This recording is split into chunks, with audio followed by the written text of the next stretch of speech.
The Lord is with us in wisdom and truth, heart dwellers, and He has a beautiful teaching tonight on forgiveness. It's October the 6th, 2015.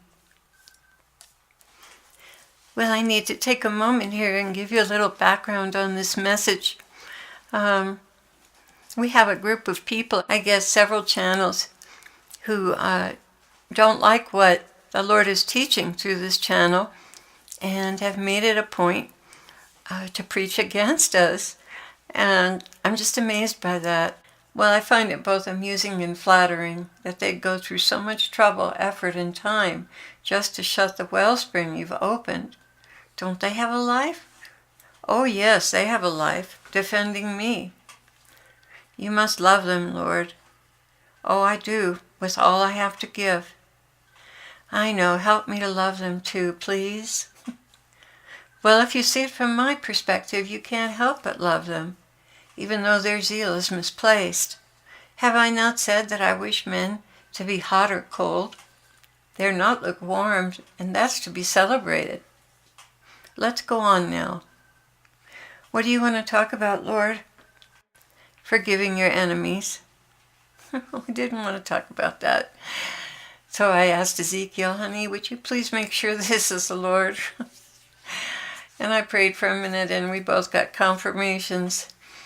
And I said, oh, Lord, I don't want to hear that right now. He said, that's why you must. You need to be reminded. This is a dynamic that very few people have a full understanding on, because they cannot see into the Spirit and see the gridlock on grace that happens when you fall into unforgiveness. It is very much like a freeway at rush hour. Everyone is going their own way, getting home, fulfilling their destinies, maintaining forward motion. Then there's a 2 or 3 car pileup, and everything comes to a stop. Everyone is held up, not just those involved in the accident. That is what people do not see or understand. However, when you are in the Spirit, you can see how far-reaching the shackles of unforgiveness are. Believe it or not, it continues on down through generations. There's another kind of gridlock that takes place, this one in your soul. An area that was free and clear and flowing now hits a snag every time circumstances vaguely remind you of that past event. It sets off alarms, raises fears, guilt, real or imagined. Satan gets a lot of mileage from these encounters. There's so much to exploit in the human nature. The need to be right, the need to have resolution, the need to prove your point. Whereas the person who has forgiven encounters no such encumbrances. They may remember incidents that caused them pain, but they let go of it and moved on.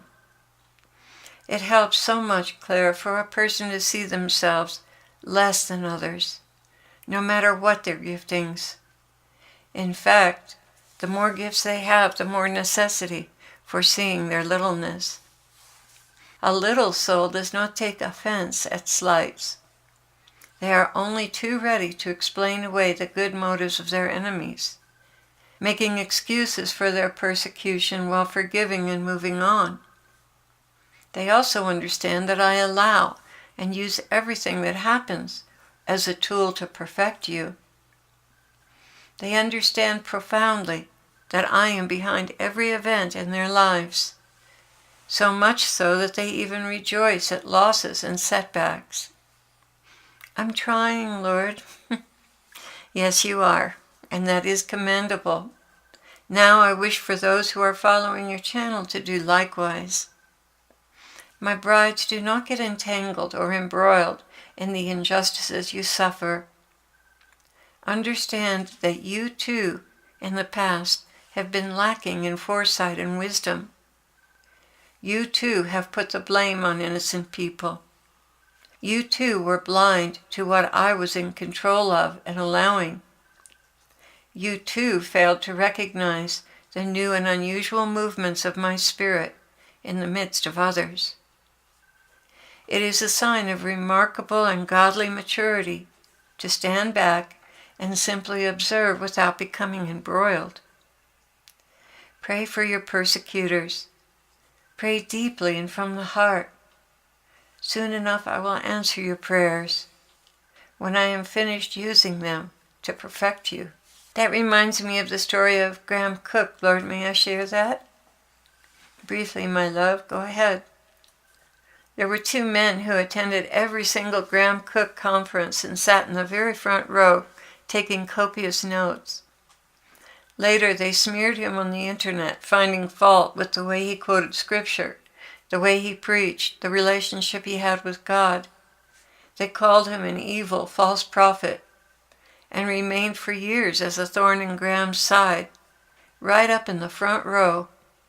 Then all of a sudden, they disappeared. Graham had either a dream or a vision. The Lord brought him into a sculptor's studio and showed him a magnificent statue of a man. Jesus said to him, "Would you like to meet the sculptors?" Graham replied that he would be honored. The two men who had been heckling him all these years stepped out from behind a curtain, and Jesus said to Graham, "They are the sculptors, and this is a carving of you." Wow. The Lord continued, "So you see, I make good use of everything and everyone, no matter how dark and ugly they may seem to you. Observe from a wider perspective what such as these accomplish in my kingdom. I intend to use them to derail all the scribes and Pharisees that are attacking your channel, and no weapon formed against you will prosper. Rather, you will prosper from it.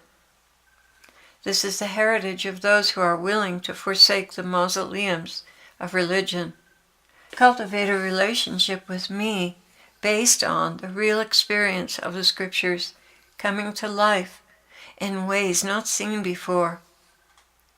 This is a revival that is overturning urns and ashes and bringing to life the dry bones left behind as a testimony to Satan's victories in my church. I am doing a new thing. It is springing forth, and all those who diligently seek me, willing to set aside their favorite doctrines that held them in bondage, are coming to life and experiencing the glories of heaven here and now. My kingdom is coming. My will is being done. Rejoice, inhabitants of the earth, for I am restoring life in me, and no thing, no weapon, no lie, and no one can stop it. Go forth now, my precious family, and forgive. Be set free from all rancor. Pray sincerely and from the heart for those who are in bondage. I tell you the truth, someday they will thank you.